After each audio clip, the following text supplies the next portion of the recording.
భార్యాభర్తలకు కొడుకులు సంతానంగా లేనప్పుడు కూతుర్లు మాత్రమే ఉన్న సందర్భంలో ఆ కూతుర్లకు ఆ తండ్రి ఆస్తిలో, ఆ తండ్రికి వచ్చినటువంటి పూర్వీకుల ఆస్తిలో వాటా చెందదు అని, ఆ కూతుర్లకు హక్కులు లేవని చెప్పి, ఆ చనిపోయిన వ్యక్తి యొక్క బ్రదర్స్ కానీ సిస్టర్స్ కానీ ఎవరైతే ఉన్నారో వాళ్ళు ఇబ్బంది పెట్టే ప్రయత్నాలు చేస్తున్నారు. కాబట్టి తండ్రికి జన్మించినటువంటి కూతుర్లందరూ కూడా కొడుకులతో సమానము.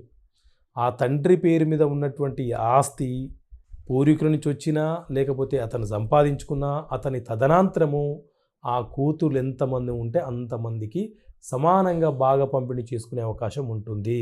ఏ ఒక్క కూతురుకో దక్కే అవకాశం ఉండదు. కూతురు అందరికీ వస్తుంది.